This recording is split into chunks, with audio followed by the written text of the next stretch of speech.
Le 8 octobre 1917, la rédemption se poursuit sur la terre à travers ceux qui aiment Jésus. Ces personnes servent d'humanité à Jésus.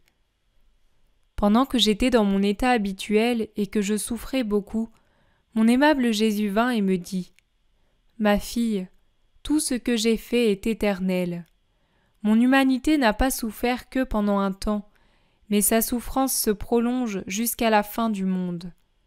Comme mon humanité au ciel ne peut pas souffrir, je me sers de l'humanité des créatures, les faisant participer à mes souffrances et prolongeant ainsi mon humanité sur la terre. Et cela, je le fais avec justice, car lorsque j'étais sur la terre, j'incorporais en moi-même les humanités de toutes les créatures dans le but de les garder en sécurité et de tout faire pour elles. Maintenant que je suis au ciel, je diffuse dans les créatures mon humanité, mes souffrances et tout ce que mon humanité a fait pour le bien des âmes égarées. Je le fais spécialement dans les âmes qui m'aiment, afin de pouvoir dire au Père « Mon humanité est au ciel et aussi sur la terre, dans les âmes qui m'aiment et qui souffrent. » Ainsi, à cause des âmes qui m'aiment et qui se substituent à moi, ma satisfaction est complète, mes souffrances sont toujours actives. Console-toi donc quand tu souffres, parce que tu reçois l'honneur de te substituer à moi. Le 20 octobre 1917, l'âme peut se faire hostie pour Jésus. Ayant reçu mon Jésus dans la Sainte Communion, je pensais « Comment puis-je lui donner amour pour amour, puisqu'il n'est pas en mon pouvoir de me rapetisser comme lui le fait dans l'hostie par amour pour moi ?» Alors mon bien-aimé Jésus me dit « Ma fille, si tu ne peux pas te réduire par amour pour moi sous la forme d'une petite hostie, tu peux très bien te réduire complètement dans ma volonté, te faisant ainsi hostie dans ma volonté. À chaque action que tu feras dans ma volonté, tu seras une hostie pour moi, et je me nourrirai de toi comme tu te nourris de moi. Qu'est-ce que l'hostie? N'est-elle pas ma vie? Et qu'est-ce que ma volonté? N'est-elle pas la totalité de ma vie? Tu peux faire de toi une hostie par amour pour moi. Autant tu fais d'action dans ma volonté, autant tu peux former d'hostie pour me donner amour pour amour. Le 23 octobre 1917, le premier geste que fit Jésus quand il se communia en instituant l'Eucharistie. Ce matin, après avoir reçu Jésus béni, je lui ai dit « Jésus, ma vie, dis-moi, quel fut ton premier geste après t'être reçu toi-même en instituant l'Eucharistie ?» Il me répondit « Ma fille, mon premier geste fut de multiplier ma vie en autant de vies qu'il existera de vie humaine sur la terre. Ainsi, chacun aura ma vie pour lui seul, une vie qui sans cesse prie, remercie, satisfait et aime. Cela, au même titre que j'ai multiplié mes souffrances pour chaque âme, comme si j'avais souffert pour elle seule. À ce moment suprême de me recevoir sous la forme sacramentelle, je me suis donné à chacun pour souffrir ma passion dans chaque cœur, afin de le conquérir à force de souffrance et d'amour. En donnant totalement ma divinité, j'ai pris possession de tous. Hélas, mon amour fut désappointé par beaucoup, et j'attends avec anxiété des âmes aimantes qui, en me recevant, s'uniront à moi pour se multiplier en tous et vouloir tout ce que je veux. Je recevrai de ces âmes ce que les autres ne me donnent pas, et j'aurai le contentement d'avoir des âmes conformes à mes désirs et à ma volonté. Ainsi, ma fille, quand tu me reçois, fais ce que j'ai fait, et j'aurai le contentement qu'il y a au moins une âme qui veut la même chose que moi. » Pendant qu'il disait cela, il avait l'air très affligé. Je lui dis « Jésus, qu'est-ce qui t'afflige tant ?» Il me répondit « Quelles inondations il y aura! Quels maux! Quels maux! L'Italie se dirige vers de bien tristes moments. Viens plus près de moi et prie pour que les maux ne soient pas pires. » Je repris « Ah, mon Jésus, que deviendra mon pays?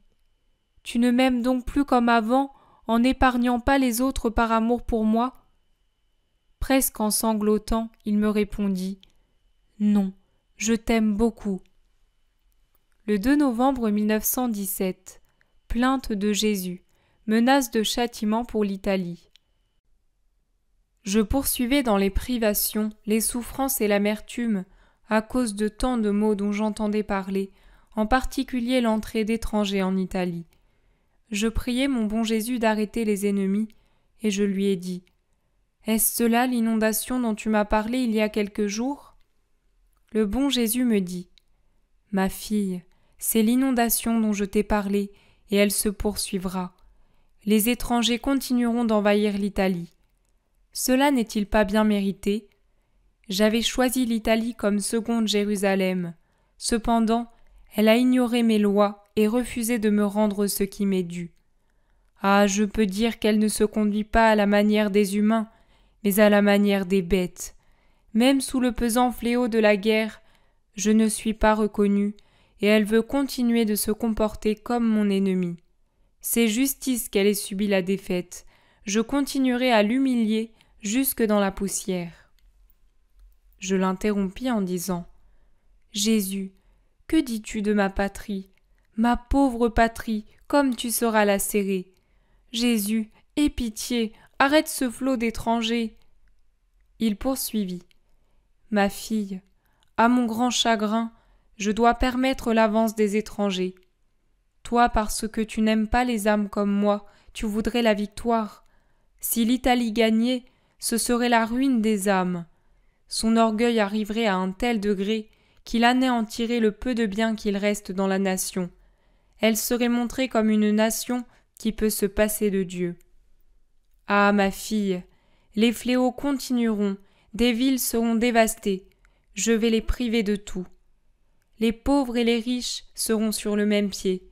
Ils n'ont pas voulu reconnaître mes lois. Tous se sont fait un dieu de la terre. En les dépouillant, je leur montrerai ce qu'est la terre. Je purifierai cette terre par le feu, car la puanteur qu'elle émet m'est intolérable. Beaucoup seront brûlés par le feu, et ainsi je ramènerai votre terre à ses sens. Cela est nécessaire, le salut des âmes le requiert. Je t'ai parlé de ces fléaux depuis longtemps. Le temps est arrivé, mais pas complètement. D'autres maux viendront. Je ramènerai la terre à ses sens, je la ramènerai à ses sens. » Je lui dis « Mon Jésus, apaise-toi, assez pour maintenant. » Il reprit « Ah non, toi prie, et je rendrai l'ennemi moins cruel. » Le 20 novembre 1917. La raison des châtiments. Jésus fera réapparaître la sainteté dans la divine volonté. Je poursuivais dans mon état de souffrance, et mon aimable Jésus venait et s'envolait immédiatement à la vitesse de l'éclair, ne me laissant pas même le temps de le supplier pour les maux qu'endure la pauvre humanité, spécialement ma chère terre natale. Quel coup pour mon cœur que cette invasion d'étrangers chez nous. Jésus me l'avait pourtant dit auparavant pour me faire prier, mais quand je le prie, il me dit « Je serai inexorable ». Cette fois, j'insistai en disant « Jésus, ne veux-tu pas avoir pitié ? Ne vois-tu pas que les villes sont détruites et que les gens sont nus et affamés ? Ô Jésus, comme tu es devenu dur !» Il me répondit « Ma fille, les villes et les grandeurs de la terre ne comptent pas pour moi. Ce sont les âmes qui comptent pour moi. Après avoir été détruites, les villes, les églises et les autres choses peuvent être reconstruites. Au déluge, n'ai-je pas tout détruit ? Tout n'a-t-il pas été reconstruit par la suite ? Mais les âmes, si elles sont perdues, c'est pour toujours. Personne ne peut me les redonner. Je pleure sur elles. On a renoncé au ciel pour ne s'attacher qu'à la terre. Je détruirai la terre. Je ferai disparaître ces plus belles choses qui, comme des pièges, capturent l'homme. Je lui dis « Jésus, que dis-tu » Il me rétorqua « Courage, ne te déprime pas. Je vais procéder. Et toi, viens dans ma volonté et vis en elle. Que la terre ne soit plus ta demeure, mais uniquement moi. Ainsi, tu seras totalement en sécurité. Ma volonté a le pouvoir de rendre l'âme transparente, et quand elle l'est, tout ce que je fais rayonne en elle. Si je pense, ma pensée rayonne en son esprit et y devient lumière, et en tant que lumière, sa pensée rayonne en la mienne. Si je regarde, parle, aime, etc., comme autant de lumière, ces actes rayonnent en l'âme et de là en moi. Ainsi, nous nous illuminons l'un l'autre continuellement, nous sommes en perpétuelle communication d'amour réciproque. De plus, comme je suis partout, le rayonnement des âmes vivant dans ma volonté m'atteint au ciel, sur la terre, dans l'hostie sacramentelle et dans le cœur des créatures. Partout et toujours, je leur donne ma lumière, et elles me retournent cette lumière. Je leur donne de l'amour, et elles me donnent de l'amour. Elles sont mes demeures terrestres où je me réfugie pour échapper à la nausée que me donnent les autres créatures. Oh, comme il est beau de vivre dans ma volonté! Cela me plaît tellement que dans les générations futures, je ferai disparaître toutes les autres formes de sainteté, quelle que soit leur vertu. Je provoquerai la sainteté dans ma volonté, qui n'est pas une sainteté humaine, mais une sainteté divine. Cette sainteté sera si haute que, comme des soleils, les âmes qui la vivront éclipseront les étoiles qui étaient les saints des générations passées. C'est pourquoi je veux purifier la terre, elle est indigne de ses prodiges. Le 27 novembre 1917. La sainteté dans la divine volonté est exempte d'intérêt personnel et de perte de temps. Je poursuis ces écrits par obéissance. Il me semble que lorsque Jésus me parle de sa très sainte volonté, il oublie tout le reste et me fait aussi oublier tout le reste. L'âme ne trouve rien de nécessaire si ce n'est de vivre dans la divine volonté.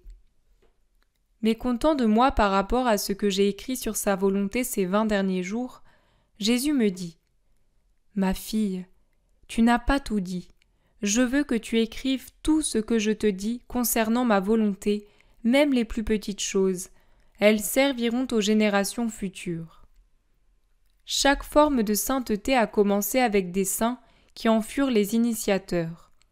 Ainsi, un saint a été l'initiateur de la sainteté des pénitents, un autre de la sainteté de l'obéissance, un autre de la sainteté de l'humilité, et ainsi de suite. Quant à toi, je veux que tu sois l'initiatrice de la sainteté dans ma volonté. Ma fille, toutes les autres formes de sainteté ne sont pas exemptes de la recherche d'intérêt personnel ou de perte de temps. Par exemple, pour les âmes qui vivent complètement attentives à l'obéissance, il y a beaucoup de perte de temps. En parlant sans cesse, elles se distraient de moi et mettent les vertus à ma place. Elles n'ont de repos que lorsqu'elles reçoivent des ordres. D'autres âmes s'arrêtent beaucoup aux tentations. Oh, combien de temps elles perdent! Elles ne se fatiguent jamais de raconter toutes leurs épreuves, mettant ainsi les vertus à ma place. Ces diverses formes de sainteté se brisent souvent en morceaux. La sainteté dans ma volonté, par contre, est exempte de la recherche d'intérêt personnel et de perte de temps.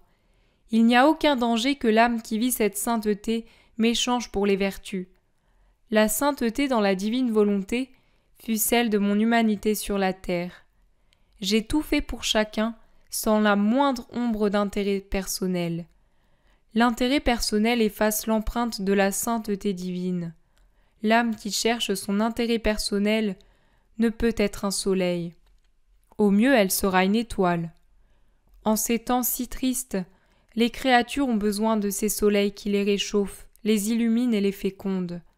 La générosité de ces anges terrestres qui font tout pour le bien des autres sans aucune ombre d'intérêt personnel ouvre dans les cœurs les chemins de ma grâce. Les églises sont peu nombreuses et cependant beaucoup seront détruites. Souvent, je ne trouve pas de prêtre pour me consacrer sous la forme eucharistique.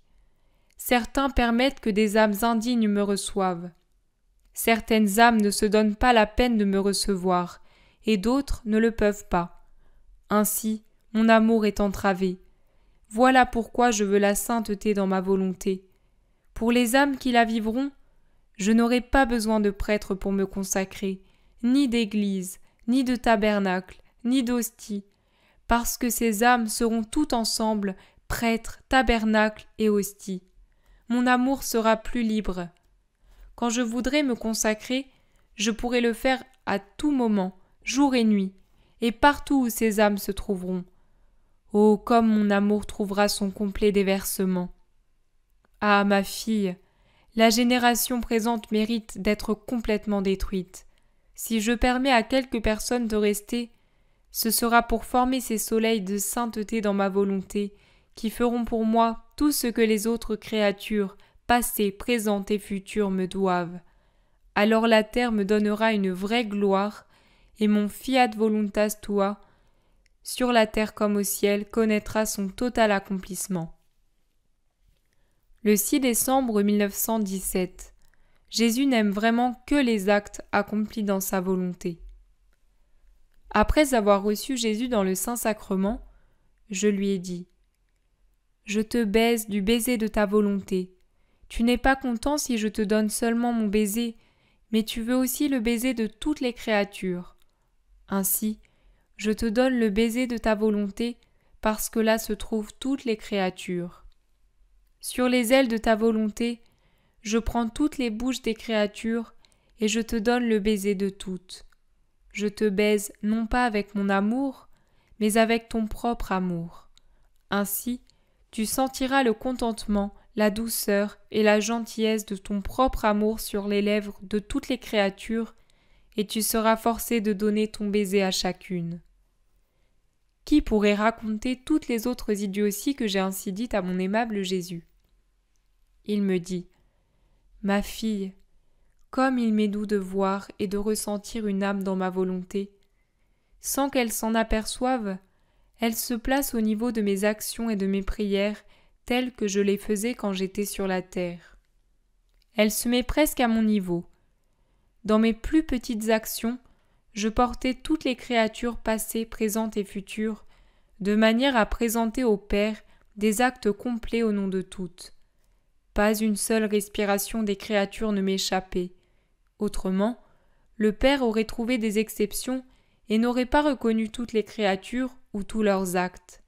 Il aurait pu me dire « Tu n'as pas tout fait pour chaque créature, ton travail n'est pas complet. » Je ne peux reconnaître toutes les créatures parce que tu ne les as pas toutes incorporées à toi, et je ne veux reconnaître que ce que tu as fait.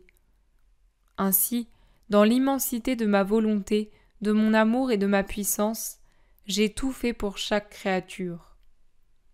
Les actions qui ne sont pas faites dans ma volonté ne peuvent me plaire, si belles soient-elles. Elles sont basses, humaines et limitées. Par contre, les actions faites dans ma volonté sont nobles, divines et infinies, comme ma volonté. Elles sont similaires aux miennes, et je les revêts de la même valeur, du même amour et de la même puissance. Je les multiplie en tous et les étends à toutes les générations. Que m'importe qu'elles soient petites, ce sont mes actions qui sont répétées, et cela suffit. L'âme se place alors dans son vrai néant, non pas en attitude d'humilité, où elle ressent toujours quelque chose d'elle-même, mais en tant que rien. Elle entre dans le tout que je suis et travaille avec moi, en moi et comme moi. Complètement dépouillée d'elle-même, elle ne s'arrête ni à ses mérites, ni à son intérêt personnel. Plutôt, tout attentive à me rendre heureux, elle me donne une domination absolue sur toutes ses actions, sans chercher à savoir ce que j'en fais. Une seule pensée l'occupe, vivre dans ma volonté, me suppliant de lui accorder cet honneur. C'est pourquoi je l'aime tant. Toutes mes prédilections et tout mon amour sont pour elle, et si j'aime les autres, c'est en vertu de l'amour que je porte à cette âme. Mon amour pour eux passe par elle, de la même manière que le Père aime les créatures en vertu de l'amour qu'il me porte. Je lui dis, comme il est vrai que dans ta volonté, l'âme est habitée par l'ardent désir de répéter tes actions, et ne peut désirer rien d'autre, tout le reste disparaît, et elle ne veut rien faire d'autre. Jésus poursuivit. Et je lui fais tout faire et je lui donne tout.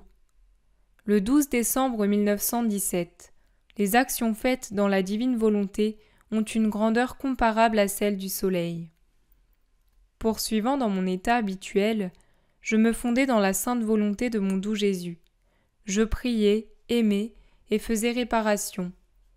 Jésus me dit : « Ma fille, voudrais-tu une comparaison concernant les actions faites dans ma volonté ? Regarde les cieux, tu y trouves le soleil, une boule de lumière qui a ses limites et sa forme. Cependant, la lumière qui provient de l'intérieur de ces limites remplit toute la terre et tout l'espace, pas un espace limité, mais partout où se trouve de la terre, des montagnes et des mers, les investissant de sa lumière majestueuse et de sa chaleur bienfaisante. Il est le roi des planètes, il a la suprématie sur toutes les choses créées. Telles sont les actions faites dans ma volonté, et même plus. En faisant ces actions par sa propre volonté, la créature agit de façon pauvre et limitée, mais si elle entre dans ma volonté, ces actions prennent des proportions immenses.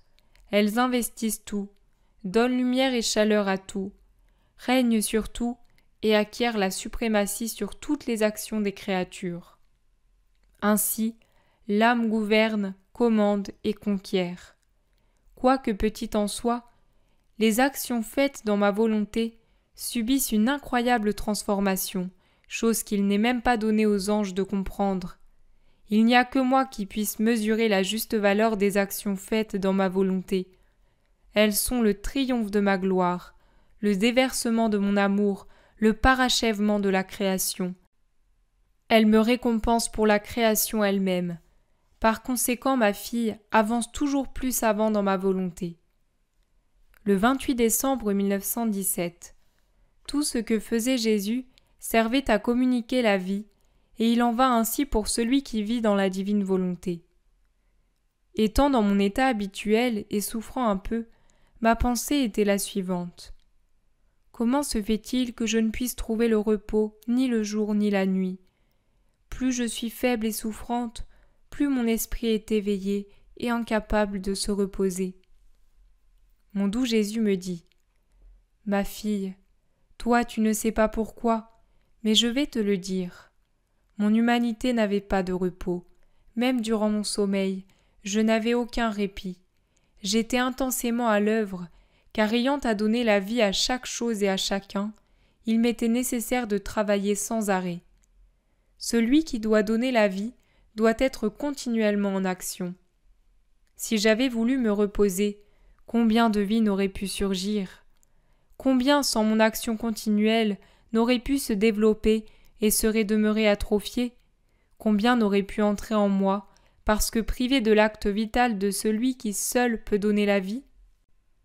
Ma fille, te voulant dans ma volonté, je te veux en action continuelle. Ton esprit pleinement éveillé est action. Le murmure de ta prière est action. Le mouvement de tes mains, les battements de ton cœur, les clignotements de tes paupières sont action. Tes gestes peuvent être petits, peu m'importe. Du moment que tu bouges, que tu sèmes, j'unis tes actions aux miennes et je les fais grandes. Je leur donne la vertu de produire des vies. Beaucoup de mes actions étaient petites en apparence. Par exemple, quand j'étais petit, je pleurais, je suçais le lait de ma mère, je m'amusais à la baiser, à la caresser, à entrelacer mes petites mains avec les siennes. Un peu plus grand, je cueillais des fleurs pour elle, je puisais de l'eau et ainsi de suite. C'étaient des actions petites, mais parce qu'elles étaient unies à la volonté de ma divinité, elles étaient capables de créer des millions de vies. Quand je pleurais, de mes pleurs surgissaient des vies de créatures. Quand je suçais, baisais, caressais, c'étaient des vies que je créais. Dans mes doigts entrelacés avec ceux de ma mère, des âmes coulaient. Quand je cueillais des fleurs et que je puisais de l'eau, des âmes sortaient de mes battements de cœur amoureux. J'agissais continuellement. C'est la raison de tes veilles. Quand je vois tes veilles et tes actions dans ma volonté, tantôt placées à mes côtés, tantôt coulant dans mes mains, dans ma voix, dans mon esprit ou dans mon cœur, Je les fais couler pour le bien et le salut de tous. Je leur donne la vertu de mes propres actions. Le 30 décembre 1917.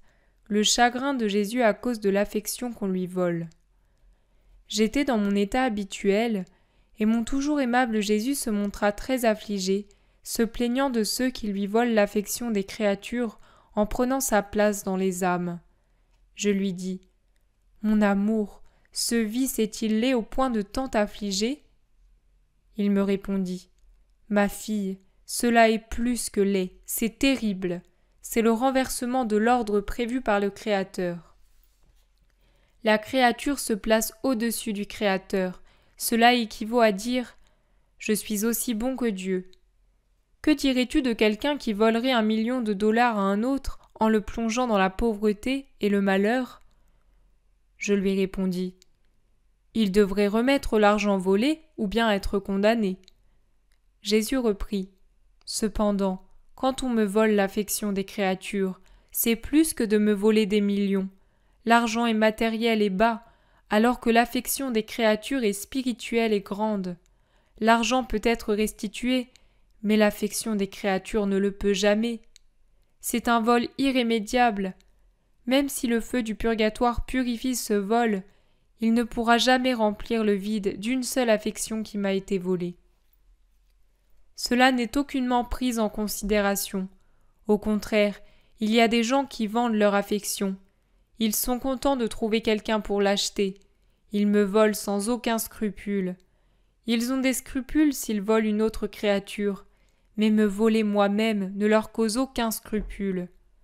Ah, ma fille, j'ai tout donné aux créatures en leur disant : prenez tout ce que vous voulez, mais laissez-moi seulement votre cœur.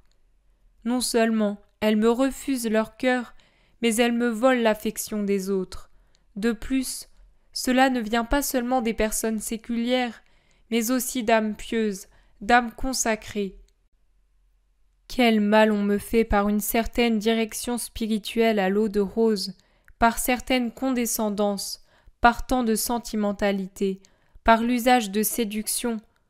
Au lieu de faire le bien aux âmes, on les plonge dans un labyrinthe. Quand je suis contraint d'entrer sous la forme sacramentelle dans ces cœurs complaisants, j'aimerais fuir, voyant que leur affection n'est pas pour moi, que leur cœur n'est pas mien. Et cela, de la part de qui ? De ceux qui devraient conduire les âmes vers moi ? Plutôt ils ont pris ma place. Je ressens une telle nausée que je n'arrive pas à m'accommoder de rester dans leur cœur, même si je suis contraint de le faire jusqu'à ce que les accidents de l'hostie soient consumés. Quel massacre d'âmes ! Ce sont les vraies blessures de mon Église. C'est pourquoi il y a tant de mes ministres retranchés de l'Église. Malgré toutes les prières qu'ils me font, je ne les écoute pas. Pour eux, il n'y a pas de grâce, et je leur dis avec mon cœur chagriné : voleurs, partez, quittez mon sanctuaire, parce que je ne peux plus vous tolérer. Effrayé, je lui dis : apaise-toi, Jésus, regarde-nous comme le fruit de ton sang et de tes blessures, et change les châtiments en grâce. Jésus poursuivit : ces châtiments se continueront. Je vais humilier l'homme jusque dans la poussière. Des incidents inattendus continueront d'arriver pour le confondre.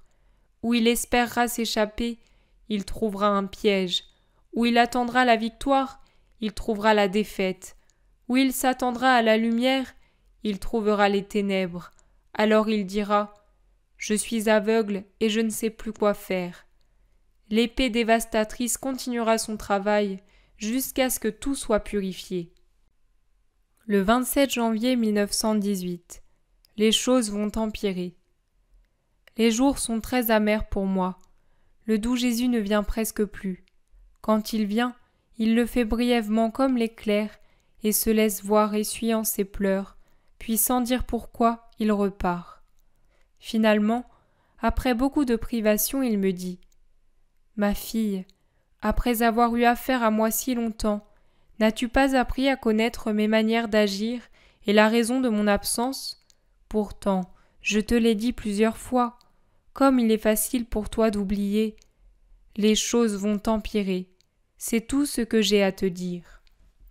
Ensuite, m'étant retrouvé hors de mon corps, j'ai vu des gens qui disaient que 2 ou 3 nations seraient rendues incapables de se défendre et que beaucoup de misère et de ruines s'ensuivraient parce que d'autres nations allaient les oppresser jusqu'à s'emparer d'elles. Le 31 janvier 1918, se fondre en Jésus au point de pouvoir dire « Ce qui appartient à Jésus m'appartient ». Je m'abandonnai complètement à Jésus. Il me dit « Ma fille, fonds-toi en moi, fonds ta prière dans la mienne, pour que nos prières ne fassent qu'une, et qu'on ne puisse pas savoir laquelle est la tienne et laquelle est la mienne. Tes souffrances, tes actions, ta volonté et ton amour, fonds-les dans mes souffrances, mes actions, ma volonté et mon amour. Fonds-les de telle manière que tu puisses dire « Ce qui est à Jésus est à moi », et que je puisse dire « Ce qui est à Louisa est à moi ». Suppose que tu verses un verre d'eau dans une grande cuve d'eau. Après coup, pourras-tu discerner l'eau qui provient du verre de celle qui se trouvait dans la cuve ? Certainement pas. Ainsi, pour ton plus grand bien et mon plus grand contentement, répète souvent, dans tout ce que tu fais, « Jésus, je verse cela en toi pour accomplir ta volonté plutôt que la mienne. » Le 12 février 1918. Raisons pour lesquelles les églises sont désertes et les ministres dispersés. Pendant que j'étais dans mon état habituel, mon toujours aimable Jésus se montra très affligé et je lui dis « Mon amour, qu'est-ce qui t'afflige tant ?» Il me répondit « Hélas, ma fille, quand je permets que les églises soient désertes, les ministres dispersés et les messes en diminution, cela signifie que les sacrifices sont des offenses pour moi, les prières des insultes, les adorations des irrévérences, les confessions des passe-temps sans fruit. Ne trouvant plus ma gloire, mais plutôt des offenses en retour des bénédictions que je donne, j'arrête ces dernières. Ces départs de mes ministres indiquent aussi que les choses ont atteint leur point culminant. Les châtiments seront multipliés. Comme l'homme est dur, comme l'homme est dur. Le 17 février 1918. La chaleur de la divine volonté chasse les imperfections. Je me sentais un peu distraite pendant que j'essayais de m'immerger dans la sainte volonté de Dieu et je demandais pardon à Jésus pour mes distractions.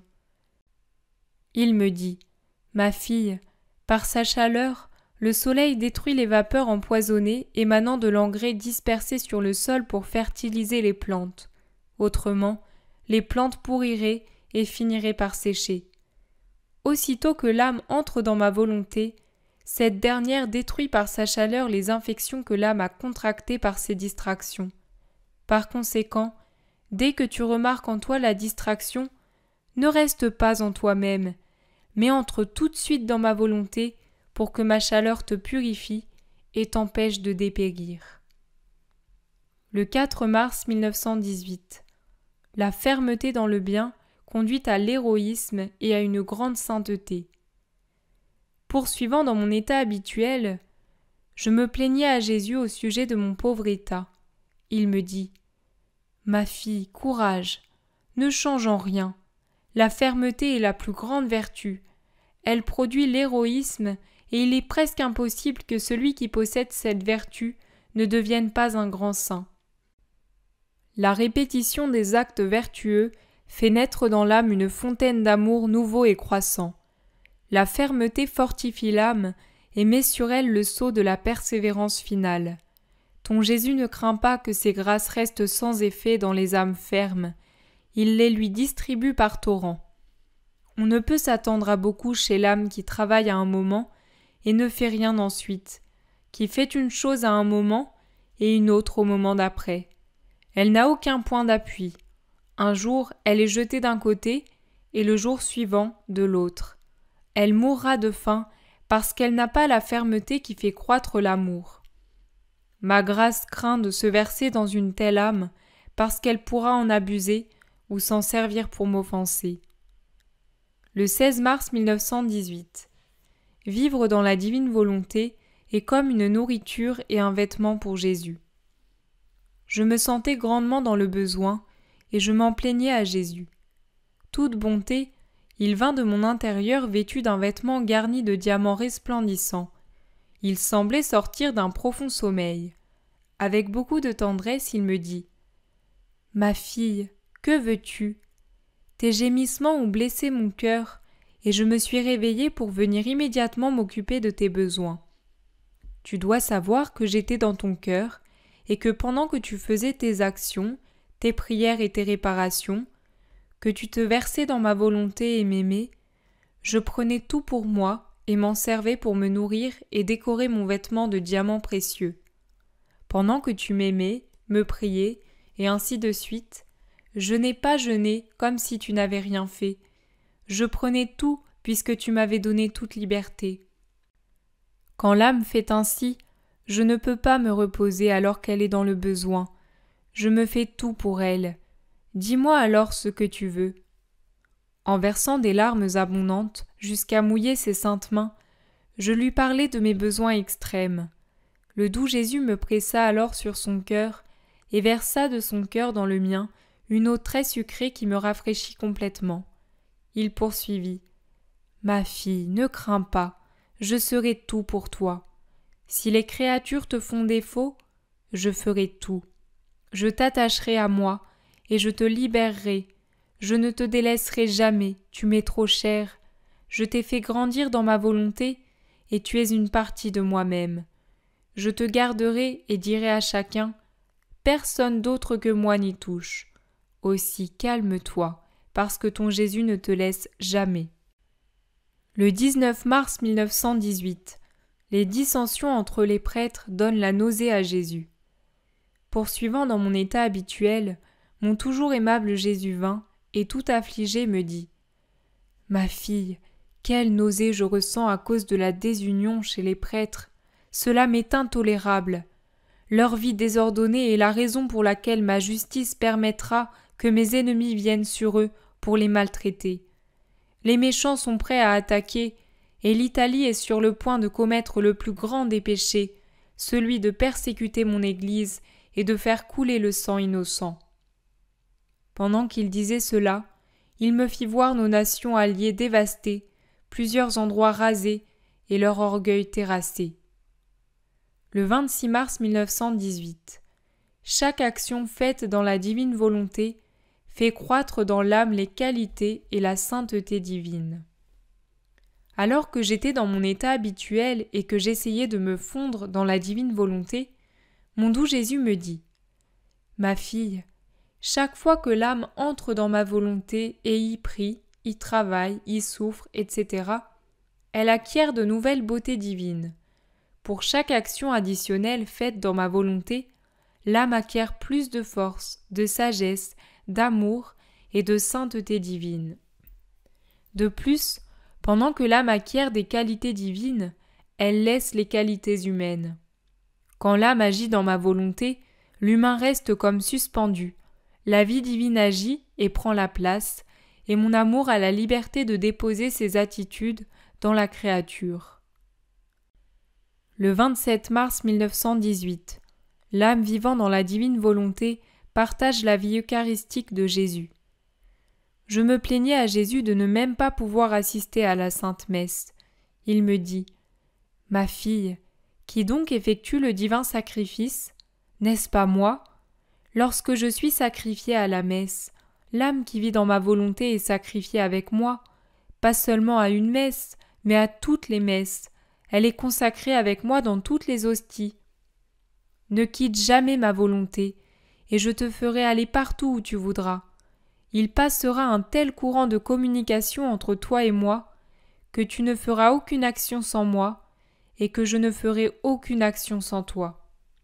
Par conséquent, quand il te manque quelque chose, entre dans ma volonté, et tu trouveras rapidement ce que tu veux, autant de messes, de communion et d'amour que tu veux. Dans ma volonté, rien ne manque, et tu y trouves tout sous une forme infinie et divine. Le 8 avril 1918. La différence entre vivre simplement en union avec Jésus et vivre dans sa divine volonté. Pendant que je discutais sur ce que signifie vivre dans la divine volonté, quelqu'un émit l'opinion que cela consiste à vivre en union avec Dieu.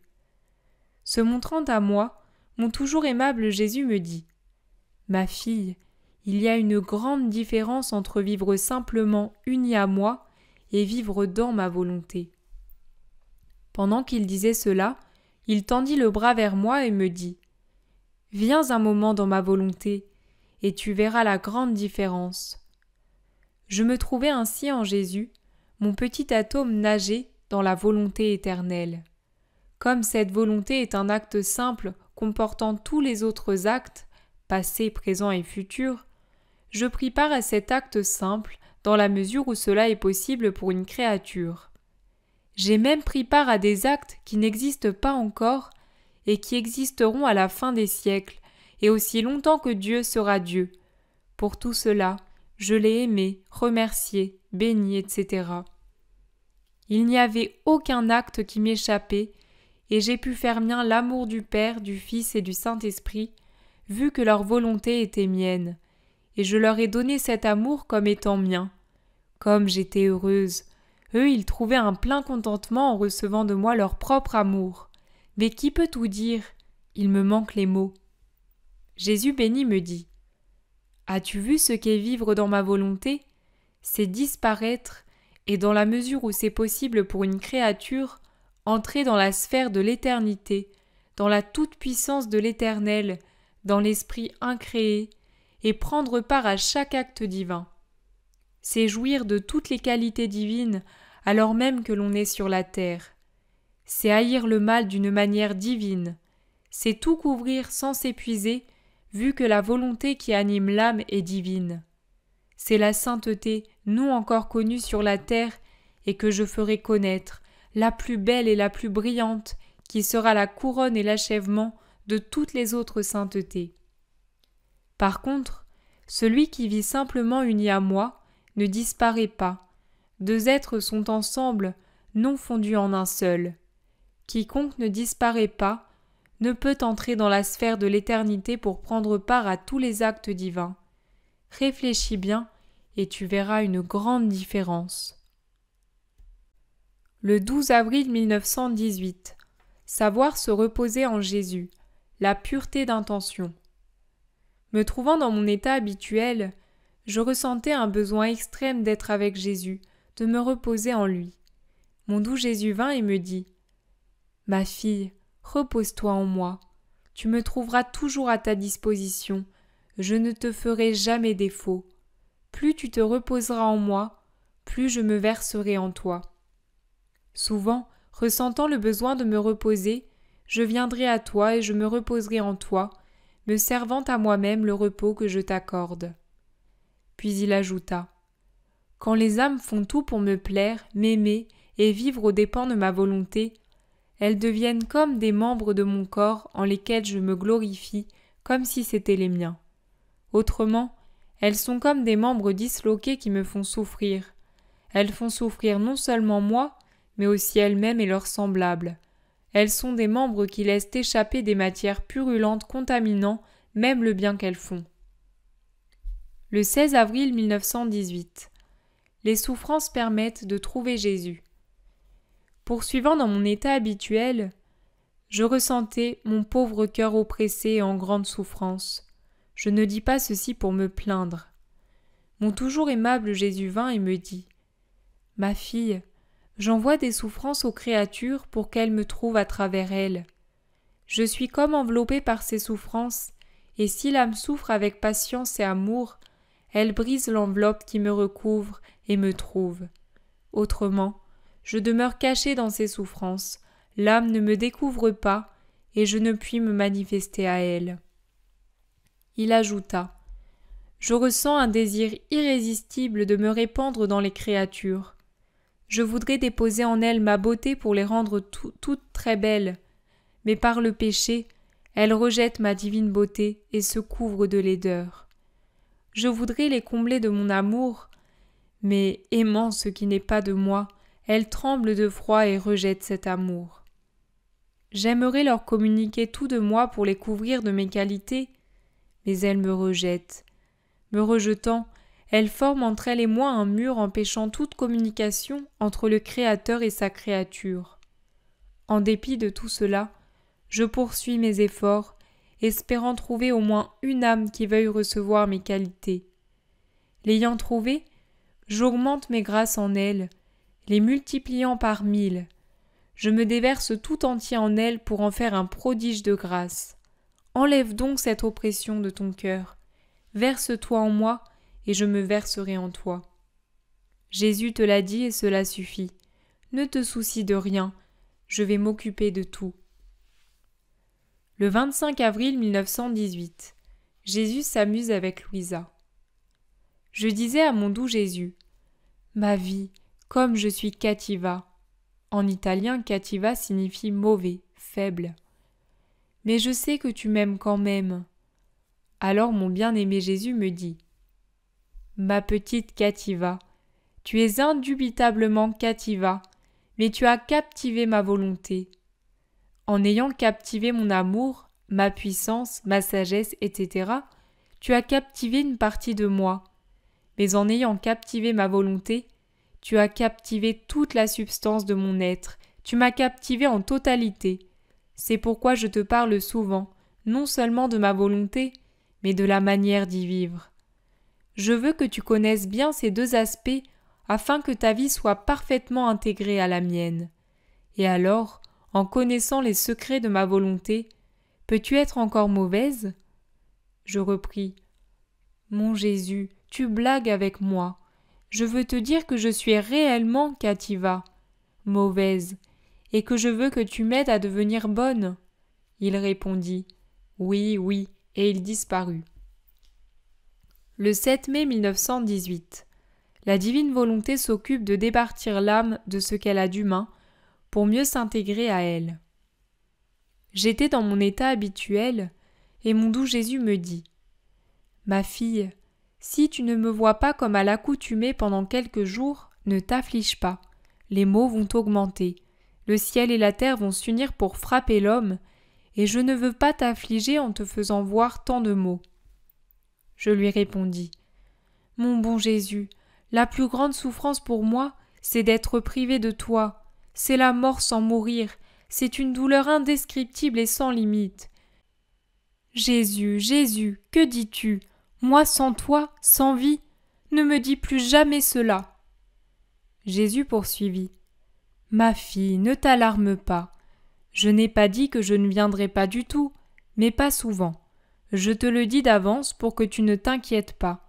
Ma volonté te fournira tout pour que tu restes ferme en elle. Comme la pelure d'un fruit, j'enlèverai l'humain de toi.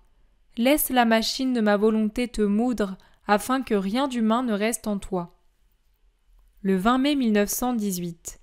Dieu fait tout et possède tout par un simple acte de sa volonté.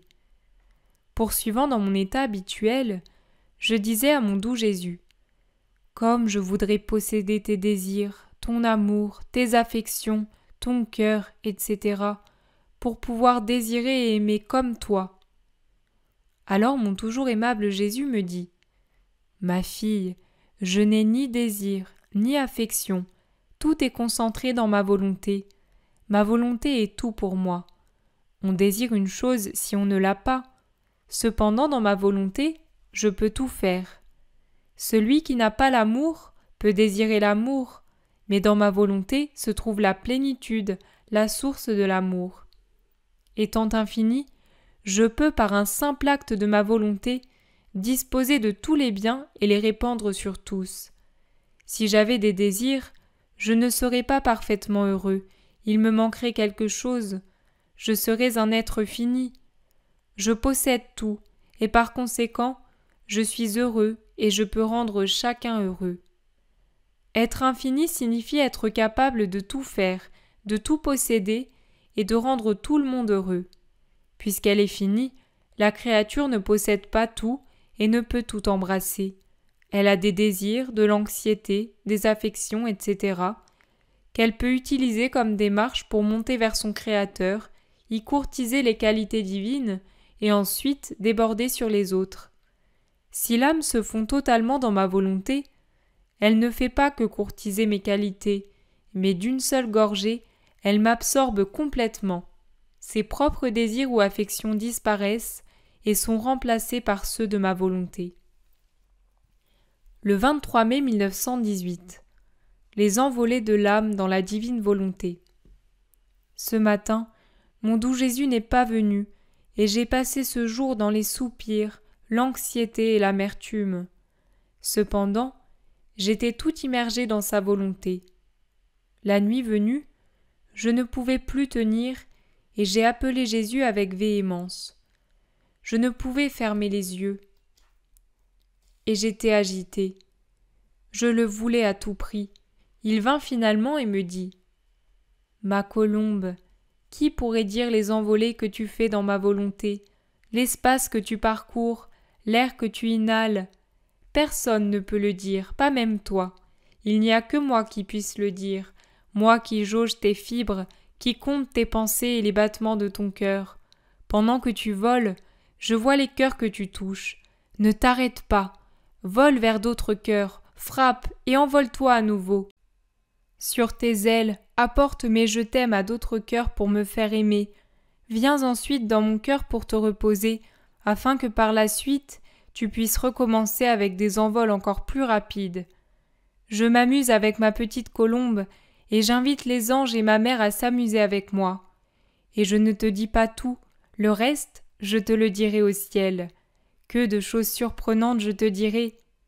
Puis il plaça sa main sur mon front en ajoutant « Je te laisse le souffle de ma volonté. Endors-toi. » Et je me suis endormi. Le 28 mai 1918. Jésus aime Louisa d'un amour jaloux. La maman céleste cherche à apaiser Jésus pour qu'il ne châtie pas les hommes. Me trouvant dans mon état habituel, je disais à mon bien-aimé Jésus « Jésus, aime-moi. J'ai plus que quiconque le droit d'être aimé par toi. Parce que je n'ai jamais aimé personne d'autre que toi, et que personne d'autre ne m'aime. Et s'il semble que quelqu'un m'aime, c'est pour ce qu'il reçoit de moi, et non pour moi.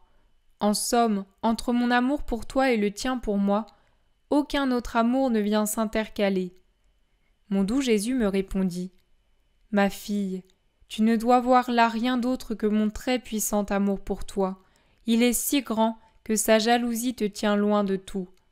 Ma jalousie est telle que je demeure aux aguets, afin que pas même une ombre d'amour des créatures ne vienne t'effleurer.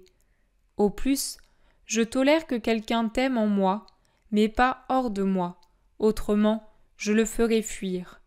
Ainsi, tu n'es entré dans aucun autre cœur, et aucun autre cœur n'est entré en toi. » Vers le soir, Jésus revint avec la reine maman. Ils m'interpellèrent par mon nom, comme s'ils voulaient que je les écoute. Comme c'était beau de voir Jésus et sa maman parler ensemble, la céleste maman disait « Mon fils, que fais-tu? C'est assez. J'ai mes droits de mère et je suis peinée de voir tant souffrir mes enfants. Veux-tu te livrer aux punitions pour détruire les créatures ainsi que leur nourriture? Veux-tu les inonder de maladies contagieuses? Que feront-ils? Tu dis que tu aimes cette fille. Si tu fais cela, combien ne souffrira-t-elle pas? Pour ne pas la rendre amère, ne fais pas cela. » En disant cela, elle tira Jésus vers moi, mais Jésus répondit fermement « Je ne le peux pas. J'éloigne beaucoup de maux à cause d'elle, mais tout, non. Ma mère, faisons descendre sur l'humanité une tornade de malheur, de sorte qu'elle se rende. » Ils se dirent beaucoup d'autres choses, mais je ne comprenais pas bien. J'étais terrifiée et j'attendais que Jésus s'apaise. Le 4 juin 1918. La nécessité de réparer. Poursuivant dans mon état habituel, je disais à mon bien-aimé Jésus « Ne dédaigne pas mes prières, ce sont tes propres mots que je répète, tes propres intentions que je porte. Je veux gagner des âmes avec ta volonté, comme toi. » Alors Jésus béni me dit « Ma fille, quand je t'entends répéter mes mots, mes prières et vouloir ce que je veux, je me sens attirée à toi comme par un puissant aimant. Quelle joie je ressens dans mon cœur! Je peux dire que c'est une fête pour moi. Et pendant que je me réjouis, je me sens faiblir à cause de ton amour pour moi, et je n'ai pas la force de frapper les créatures. Tu me lies avec les mêmes chaînes que j'ai utilisées avec le Père pour le réconcilier avec les hommes. Ah oui, répète ce que j'ai fait.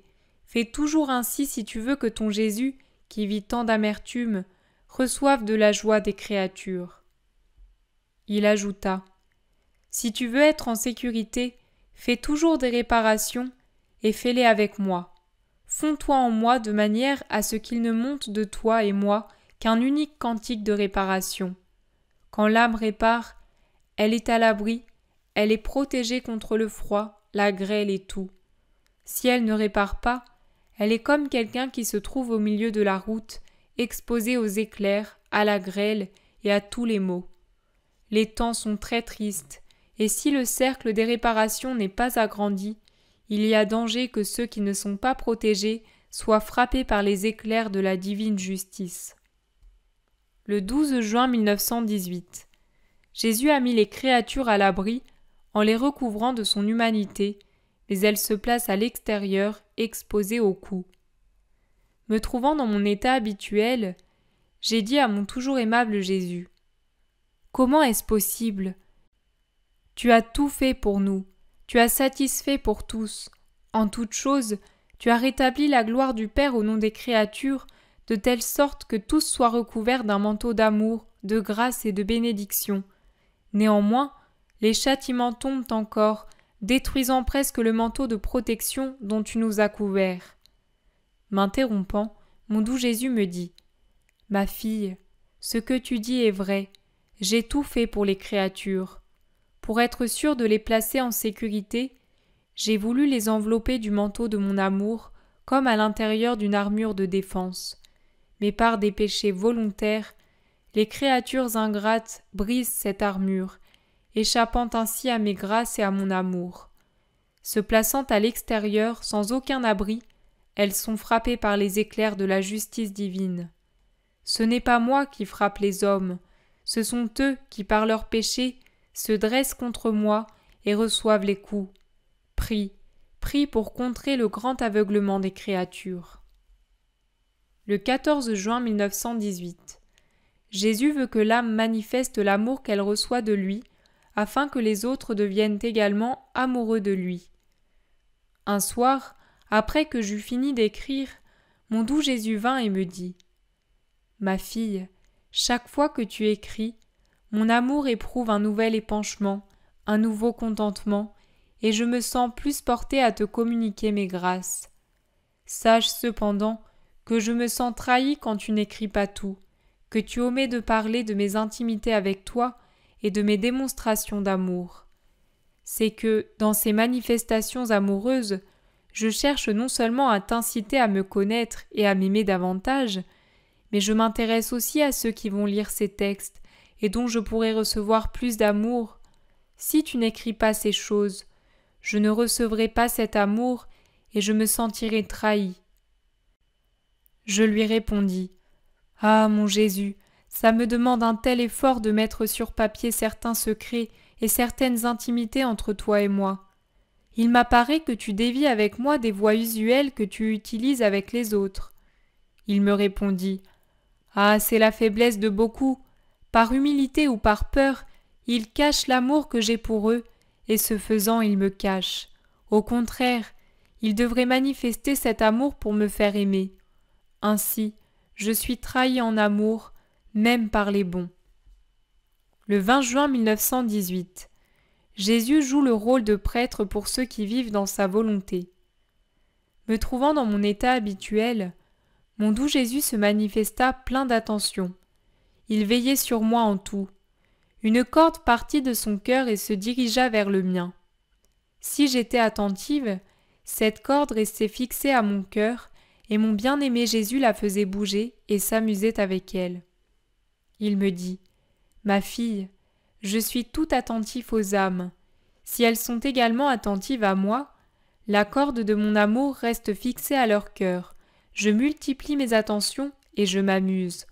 Autrement, la corde reste lâche et mon amour se sent rejeté et attristé. » Il ajouta : « Chez les âmes qui font ma volonté et vivent en elle, mon amour ne rencontre pas d'obstacle. Je les aime et les préfère tant que je m'occupe directement de tout ce qui les concerne. Je leur procure des grâces inattendues. Et je suis jaloux si quelqu'un d'autre fait quelque chose pour elles. Je veux tout faire moi-même. J'atteins une telle jalousie d'amour que, à l'instar du prêtre à qui je donne le pouvoir de me consacrer dans l'hostie sacramentelle, je m'accorde le privilège de consacrer moi-même ces âmes qui font leurs actions dans ma volonté, en laissant tomber leur volonté humaine pour permettre à la divine volonté de prendre toute la place. Ce que fait le prêtre pour l'hostie, je le fais pour ces âmes, non seulement une fois, mais chaque fois qu'elles répètent leurs actes dans ma volonté. Elles m'attirent comme de puissants aimants, et je les consacre comme des hosties privilégiées, répétant sur elles les mots de la consécration. Je fais cela avec justice, parce que les âmes qui vivent dans ma volonté se sacrifient davantage que les âmes qui reçoivent la communion, mais ne vivent pas dans ma volonté. Les âmes qui vivent dans ma volonté se vident d'elles-mêmes pour me donner toute la place en elles. Elles me donnent l'entière direction, et si nécessaire, elles sont prêtes à souffrir toute peine pour vivre dans ma volonté. Aussi, mon amour ne peut attendre que le prêtre juge convenable de me donner à elles par le moyen de l'hostie sacramentelle. Je fais tout moi-même. Oh, que de fois je me donne en communion avant que le prêtre trouve que c'est le temps de me donner à ces âmes. S'il n'en était pas ainsi, mon amour resterait comme enchaîné par les sacrements. Non, non, je suis libre. J'ai les sacrements dans mon cœur, j'en suis le propriétaire, et je peux les exercer quand je veux. Pendant qu'il disait cela, il semblait chercher partout pour voir s'il ne trouverait pas une âme vivant dans sa volonté, afin de la consacrer. Que c'était beau de voir mon aimable Jésus, voyageant en hâte pour accomplir l'office du prêtre, et de l'entendre répéter les paroles de la consécration sur les âmes qui font sa volonté et y vivent. Oh, comme elles sont belles ces âmes bénies, qui reçoivent ainsi la consécration de Jésus.